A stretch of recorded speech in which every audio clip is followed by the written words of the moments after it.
first question I always like to ask in situations like this, during these processes and as people are named to jobs like this, we often hear why they're such a good fit for the school that they're coming to, in this case, obviously, University of South Dakota. But what I'm curious about right off the bat with all of them is what makes this the right job for you? Yeah, I mean, that was a question that came up multiple times throughout the interview process, and my answer has kind of been the same each and every time. This place is special, as I said before.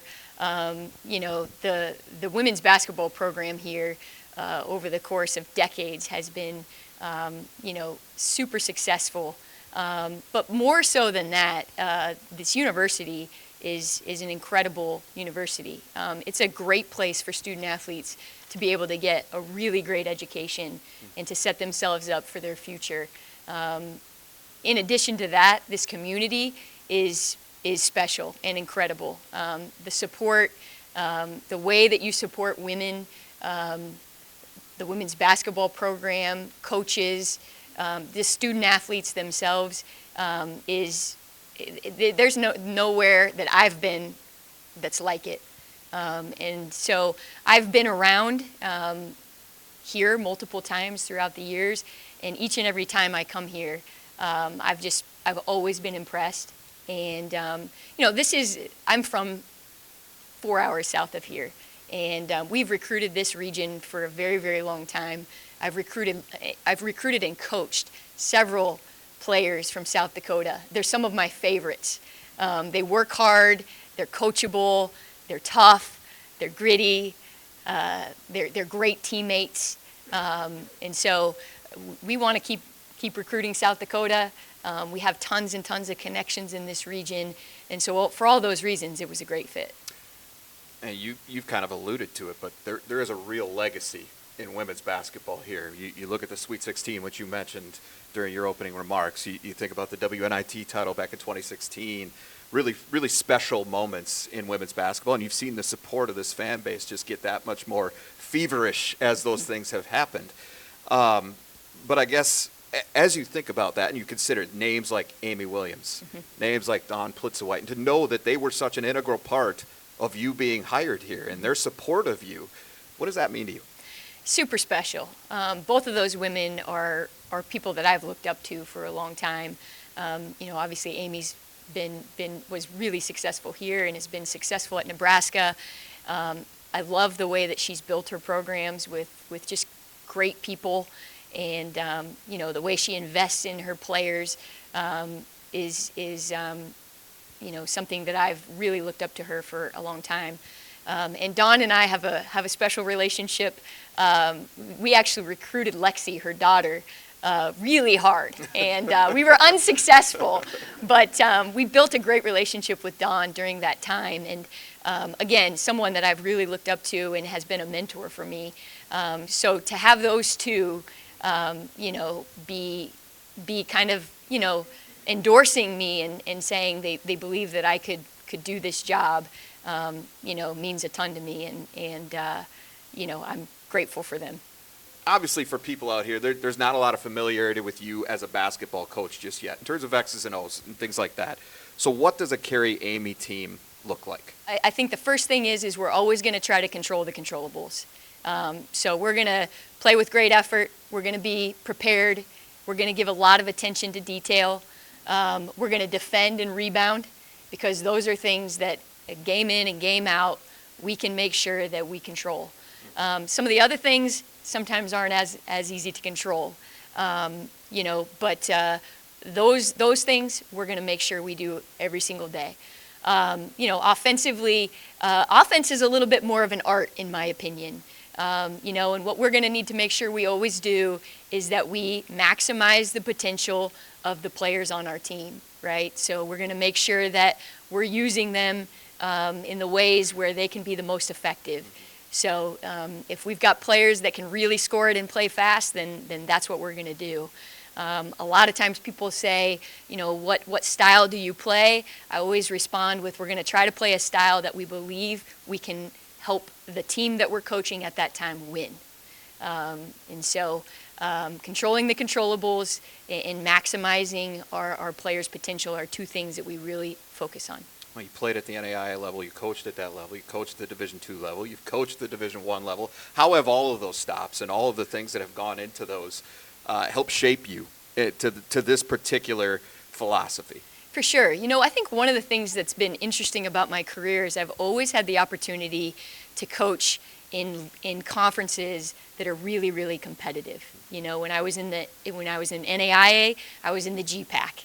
And GPAC schools were winning national championships every single year, and it was highly competitive, and there were really good coaches in that conference.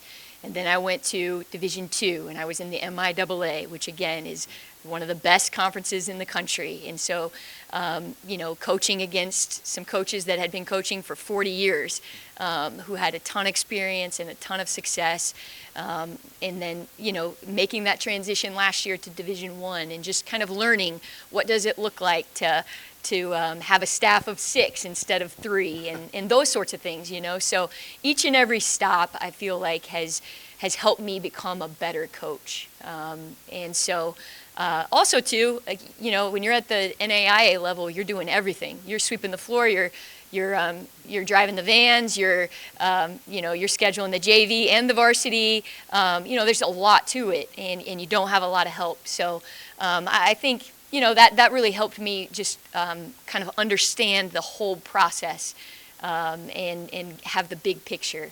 And it definitely helped my work ethic in understanding just how hard you have to work to be able to put your team in a position to be successful. Well, one thing you and every coach in this room is living right now is this ever-changing landscape of college athletics and the transfer portal and NIL and all those things are constantly evolving, even here at the University of South Dakota. So as you look at that and you walked into that room for the first time to meet your team, knowing that was a very important minute in your tenure here, the start of your tenure here, what has it been like to see one right after another say, I'm back, all in, whether it's a recruit or a returning player, to know that whatever you said, it hit home with them?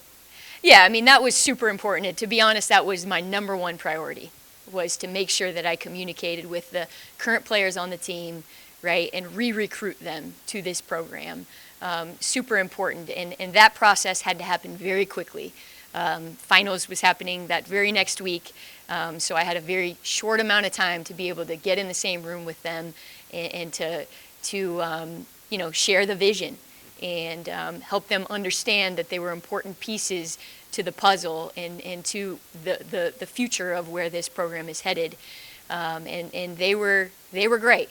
Again, the first time I met with them, they were a little bit shy and quiet. Then they started coming into my office, because that's a thing that we do, is we invite our players into our office. And by the second or third time, they were full of energy and didn't stop talking. So that was a great thing. But like I said, yeah, super important to make sure that they were understood the vision and also were comfortable with who I was as their next head coach, to be able to get them to stay at South Dakota, and then also obviously getting in touch with the recruits that were already committed here for next year, and then moving forward into the years after next season, and communicating with some of those great players in the state. A lot of important pieces coming back from a team that won 20-plus games a year ago, certainly because of all that news that unfolded here over the last week or so. But there are some spots still to fill. But there's also a lot of other things you got to do to get going, because coaching is a year-long thing. So the next step is the most important, because it's next, right? Yep. What is that step for you? Well, there's a couple. There'll be some moving parts all happening at the same time. One will be putting together a staff. Obviously, the more people you have on board, the more you can get done. But also, we want to make sure it's the right fit. We want to make sure that we take our time and hire the right people for this job. Again, it's a super important part of what we're doing. So that will be something that I'm spending a significant amount of time on in the near future. And then recruiting. Recruiting for right now, but also recruiting for the future. And there'll be several evaluation periods coming up here within the next couple of months. And we'll want to make sure that we get out and see the local talent and also, the talent within the region.